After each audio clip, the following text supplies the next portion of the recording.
સુરતમાં કીમ નદી બે કાંઠે વહેતી થઈ છે। ઉપરવાસમાં ભારે વરસાદ બાદ કીમ નદીમાં પાણીની જોરદાર આવક થઈ છે। સુરત જિલ્લામાં પસાર થતી કીમ નદી બે કાંઠે વહેતી થઈ માંગરોળ, ઓલપાડ અને હાંસોટના ખેડૂતો માટે રાહતના સમાચાર।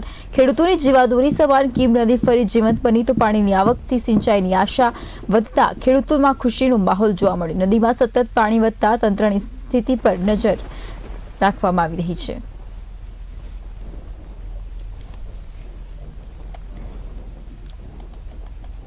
તો ખેડૂતોની જીવાદોરી સમાન કીમ નદીમાં પાણી વધતા સિંચાઈની આશા વધી તો કીમ નદીમાં પાણી વધતા સાથે જ તંત્રએ કીમ નદી પરિસ્થિતિની પર સતત નજર રાખી રહી છે। સુરતમાં કીમ નદી બે કાંઠે વહેતી થઈ છે તો માંગરોળ, ઓલપાડ અને હાંસોટના ખેડૂતો માટે રાહતના સમાચાર સામે આવ્યા છે। ખેડૂતોની જીવાદોરી સમાન ગણાતી કીમ નદી ફરી જીવંત બની છે।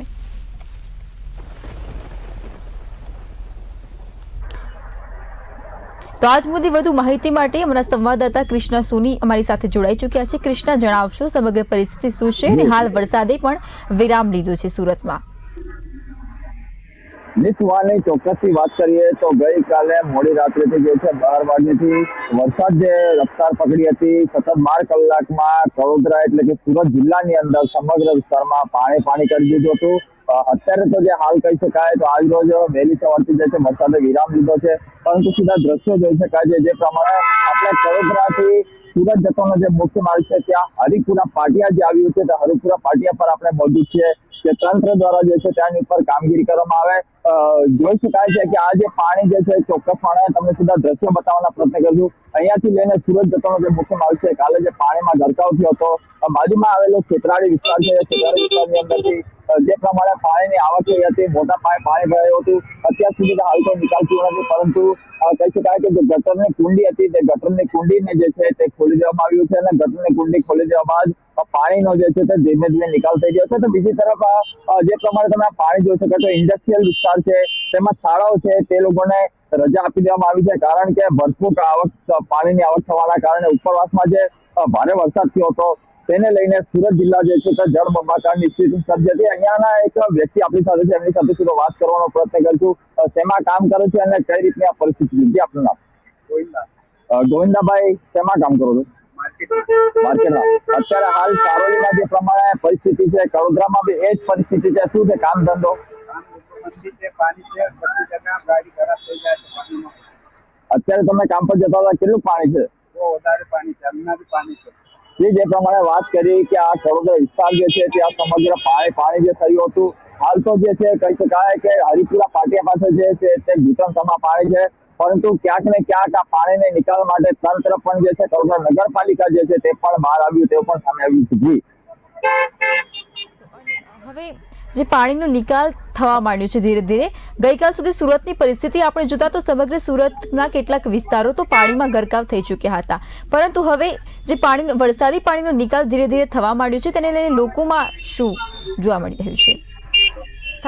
લોકોમાં કહી શકાય કે ગઈકાલે જે છે તે રેડ એલર્ટ હતું અને રેડ એલર્ટ થી લઈને જે પ્રમાણે હાલ વરસાદે વિરામ લીધો છે, પરંતુ કહી શકાય કે હજુ પણ અતિ ભારે વરસાદની શક્યતા ખરી, કારણ કે જે પ્રમાણે અંબાલાલ પટેલે જે આગાહી કરી છે 72 કલાકમાં ધોધમાર વરસાદ થશે તેની જે આગાહી છે તે હજુ તો 12 કલાક જ થયા છે, હજુ તો 48 કલાક કહી શકાય તે બાકી છે, પરંતુ આ જળબંબાકારની સ્થિતિ જે છે તે તંત્ર પણ ક્યાંક ને ક્યાંક જોવા મળી રહ્યું છે। પાણીના નિકાલ માટે જે છે કે જેસીબી લઈને તેના પાણી નિકાલ માટે હુંડીઓ જે હોય છે તે લોકોની પર કાઢીને તેમાં પાણી જવાની કોશિશ કરી રહ્યા છે, પરંતુ બીજી તરફ ક્યાંક ને ક્યાંક સુરત જિલ્લામાં જે છે તે કડોદરાથી જતો પલસાણાનો જે હાઈવે છે તે પણ જળબંબાકારની સ્થિતિ હતી। તો કાલે પણ આપણે જોયું હતું કે સંગરીલા જે છે હાઈ ફાઈ અને હાઈ પ્રોફાઇલ સોસાયટી હતી તેની અંદર પણ ઘૂંટણ સમાન પરંતુ કમરની ઉપર જે છે તે પાણી ભરી ગયું છે।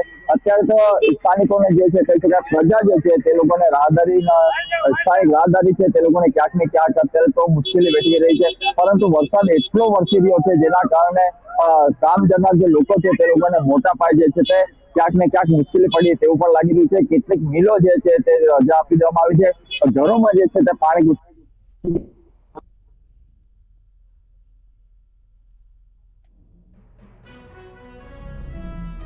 તો સુરત જિલ્લામાં ભારે વરસાદ બાદ વરસાદી પાણીના નિકાલમાં લોકોને રાહત મળી છે. ભારે વરસાદ બાદ વરસાદી પાણીનો નિકાલ થઈ રહ્યો હોય તેવા દ્રશ્યો આપ જોઈ રહ્યા છો. તો સુરત જિલ્લામાં ભારે વરસાદ બાદ લોકોને વરસાદમાંથી આંશિક રાહત મળી છે. સુરત જિલ્લામાં ગઈકાલ સુધી મેઘરાજાએ જે તારાજી સર્જી હતી, ત્યારબાદ આજે સ્થાનિકોને તેમાં થોડી ઘણી રાહત મળી રહી છે. અને સાથે જ સુરતમાં આવનારા સમયમાં પણ ભારે વરસાદની આગાહી કરવામાં આવી છે. સુરતની કીમ નદી પણ બે કાંઠે વહેતી થઈ છે, જેને લઈને ખેડૂતોમાં પણ સિંચાઈની આશા જોવા મળી રહી છે. સાથે જ તંત્ર પણ વધતા પાણી પર નજર રાખી રહ્યું છે.